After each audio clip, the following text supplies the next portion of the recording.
Jangan buru-buru, nanti tersedak. Pernahkah kita mengalami yang namanya tersedak atau keselak pada waktu makan? Biasanya kita tersedak pada saat kita makan terburu-buru atau makan sambil berbicara, sehingga tidak terlalu memperhatikan apa yang kita makan.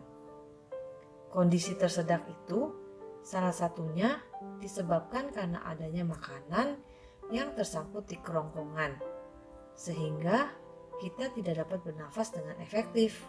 Dan juga makanan menjadi tidak terkunyah dengan sempurna. Dan bila pola ini dilakukan terus-menerus, akan berakibat kepada masalah di saluran pencernaan. Kalau sudah tersedak, tentunya rasanya nggak enak. Selera makan kita jadi hilang. Sungguh sayang ya kalau kita harus makan dengan terburu-buru. Apalagi kalau makanan itu enak sekali.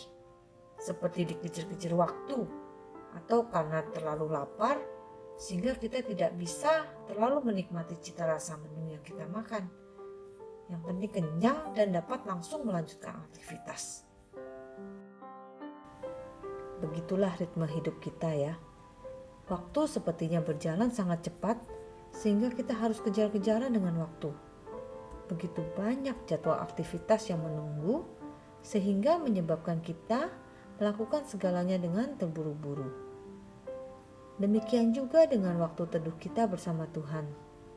Tidak dapat dipungkiri, terkadang kita melakukan waktu teduh hanya ala kadar saja. Terburu-buru bahkan membatasi waktu, terutama bila jadwal kita sudah terlambat. Terkadang kita harus menunda atau melupakan waktu teduh itu. Atau bisa jadi pada saat waktu teduh, pikiran kita melayang-layang kemana-mana, sehingga tidak fokus kepada firman yang kita baca, sehingga kita langsung lupa. Alhasil, kita merasa tidak mendapatkan apa-apa pada waktu saat teduh.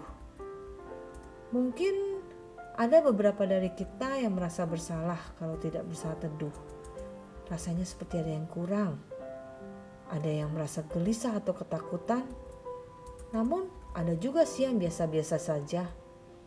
Dan ada yang beranggapan, itu tidak penting. Tapi benarkah waktu teduh bersama Tuhan adalah seperti itu? Atau Tuhan ingin kita sekedar absen saja?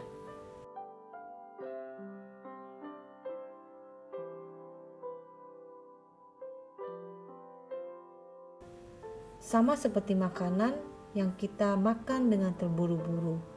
Firman Tuhan yang dibaca dengan terburu-buru tentunya tidak akan dapat kita nikmati, bahkan dapat menyebabkan tersedak atau salah mengerti. Kita hanya menelan firman itu bulat-bulat tanpa mencerna terlebih dahulu, sehingga kita melewatkan pesan yang sebenarnya yang Tuhan ingin sampaikan kepada kita. Apakah itu jawaban akan doa kita? Apakah itu petunjuk atau strategi bagi hidup kita? Apakah itu pilihan dalam menjalani hidup? Kita tidak tahu karena kita melewati semuanya itu. Dan bila terjadi masalah atau kita punya pergumulan, terkadang kita mengklaim Tuhan. Sepertinya dia tertidur. Tuhan ingkar janji. Tuhan tidak menjawab doa-doaku. Atau Tuhan tidak adil. Bahkan ada yang putus asa dan meninggalkan Tuhan. Itulah manusia. Terkadang kita hanya menjalani hidup dan aktivitas tanpa menikmati. Semua terlewat dan terlewat. Seperti juga tubuh jasmani, kita perlu makanan sehat. Tubuh rohani juga memerlukan makanan rohani yang seharusnya dicerna dengan baik, agar kita bisa tetap fokus, tetap taat, dan kita dapat menjaga kesucian tubuh rohani kita dan tetap hidup di dalam kebenaran firman Tuhan. Di masa pandemi ini, Tuhan mengajarkan kepada kita untuk lebih menikmatinya, untuk mengecap kebaikannya, dan memulihkan relasi yang hilang. Kita dipaksa untuk berhenti sejenak dari aktivitas kita, mengendurkan ritme hidup kita, dan melihat kondisi kita yang begitu tidak berdaya dengan adanya virus COVID-19 ini. Bukan berarti kita harus bersaat teduh yang lama atau berjam-jam sampai kita tidak melakukan kewajiban dan aktivitas lainnya. Namun yang Tuhan inginkan adalah kita membaca firman-Nya dan kita mencerna dengan merenungkannya apa yang firman itu katakan, sehingga kita mendapatkan energi yang baru untuk menjalani aktivitas hidup dengan penuh ucapan syukur. Marilah sobat, kita melatih disiplin rohani kita dengan menggunakan waktu teduh bersama Tuhan secara penuh. Biarlah kita menikmati makanan rohani itu dengan sukacita. Kita memberikan hati dan telinga kita dengan tulus untuk mau mendengar dan mencerna firman-Nya dan menghidupi firman-Nya di dalam setiap aktivitas kita. Seperti perkataan pemazmur di Mazmur 1 ayat 1-3 yang berkata, "Berbahagialah orang tidak berjalan menurut nasihat orang fasik, yang tidak berdiri di jalan orang berdosa, dan yang tidak duduk di dalam kumpulan pencemooh.